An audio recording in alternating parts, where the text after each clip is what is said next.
చూడు చూడు బీసీల ఐక్యత బీసీల ఐక్యత బీసీల ఐక్యత.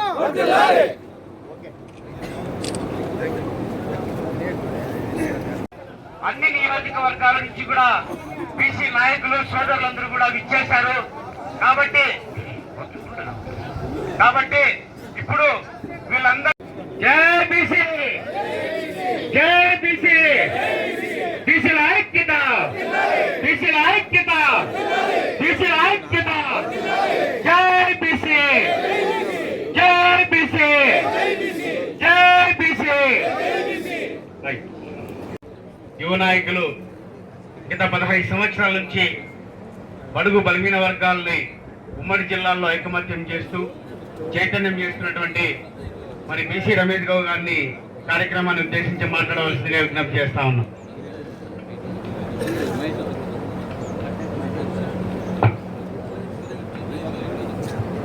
ఈరోజు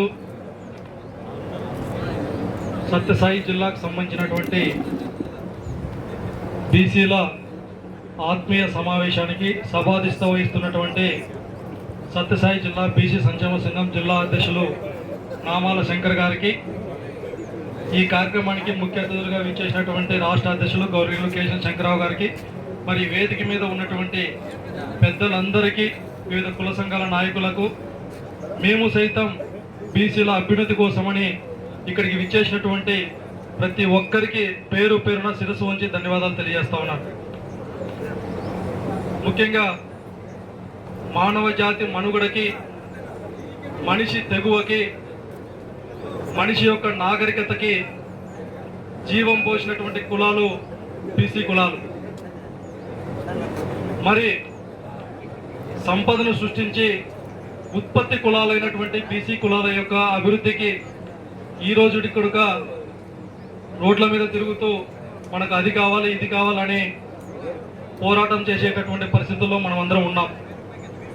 మరి ఈ నేపథ్యంలోనే గత దశాబ్దాలుగా ఎంతోమంది మనకు సంబంధించినటువంటి పూర్వీకులు కావచ్చు, పెద్దలు కావచ్చు,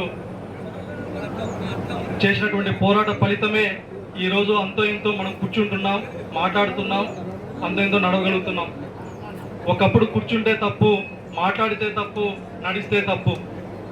అటువంటి పరిస్థితుల నుంచి ఈరోజు ఈ విధమైనటువంటి పరిస్థితుల్లోకి మెల్లగా రావడం ఒక పక్క శుభపరిణామం అయినప్పటికీ, మరొక పక్క మనకున్నటువంటి చైతన్యం అనేటటువంటిది చాలా మెండుగా ఉన్నప్పటికీ, ఎక్కడో తెలియనటువంటి మనలో ఉన్నటువంటి అనైక్యత, మనలో ఉన్నటువంటి స్వార్థం, అసూయ, ద్వేషం లాంటి చెడు గుణాలని ఎప్పుడైతే పోగొట్టుకుంటామో మనం అనుకున్నటువంటి ఆశయాన్ని కొనసాగించేదానికి చాలా వీలవుతుందని తెలియజేస్తూ, ఈ రాష్ట్రంలో కేశవ శంకరరావు గారి నాయకత్వంలో గత కొన్ని సంవత్సరాలుగా ప్రతి గ్రామం నుంచి, ప్రతి మండలం నుంచి, ప్రతి నియోజకవర్గం నుంచి అన్ని జిల్లాల్లో కూడా కార్యవర్గ సమావేశాలు ఏర్పాటు చేసుకుంటూ ముందుకు పోతా ఉన్నాం. అందులో భాగంగానే కొద్ది రోజుల క్రితం ఉత్తరాంధ్ర పర్యటన, కోస్తాంధ్ర పర్యటన ముగించుకుని రాయలసీమ పర్యటనలో భాగంగా 3 రోజుల క్రితం ప్రొద్దుటూరులో భారీ ఎత్తున మీటింగ్ జరుపుకొని, ప్రొద్దుటూరు అయిపోయిన తర్వాత రాయచోటి, అన్నమయ్య జిల్లాలో కంప్లీట్ చేసుకుని, నిన్ననే అనంతపురం జిల్లాలో కంప్లీట్ చేసుకుని ఈ రోజు ఇక్కడికి రావడం జరిగింది ఆయన యొక్క నాయకత్వంలో. నేను చెప్పేది ఒకటే, ఇక్కడికి వచ్చినటువంటి పెద్దలందరికీ మన ఆశయం గొప్పదైనప్పుడు మన సంకల్ప బలం కూడా అంత గొప్పదిగా ఉంటేనే అనుకున్నటువంటి లక్ష్యాన్ని, అనుకున్నటువంటి గమ్యాన్ని చేరవేసేటటువంటి క్రమం మనకు వస్తుందని తెలియజేస్తూ, ముఖ్యంగా ఏదైతే మనలో ఉన్నటువంటి ఆ చెడు గుణాలను పోగొట్టుకొని వేదిక మీద ఉన్నటువంటి పెద్దలందరి యొక్క ఆశయం ఒకటే, ఇక్కడికి వచ్చినటువంటి అందరి యొక్క అంతిమ లక్ష్యం అయితే ఒకటే. అటువంటి లక్ష్యాన్ని చేరుకోవాలంటే మనం కూడా పటిష్టమైనటువంటి నిర్మాణాన్ని చేపట్టాలా. పటిష్టమైనటువంటి నిర్మాణాన్ని ఎప్పుడైతే చేపడతామో మనకు సంబంధించినటువంటి క్యాడర్ కూడా ఆ విధమైనటువంటి బలంగా ఉంటుంది. అటువంటి నిర్మాణం చేపట్టాలంటే ధైర్యంగా ఒక అడుగు ముందుకు వేయాలా. స్వామి వివేకానంద ధైర్యం అంటే ఏదో ఒక పదం చెప్పాడు. ధైర్యం అంటే ఒకటే ఒక విషయం, ఓటమి ఒక నిమిషం ముందర మన కళ్ళ ముందర ఎదురవుతా ఉన్నా కూడా పోరాటం చేసేటటువంటి వాడే ధైర్యవంతుడు అనేసి.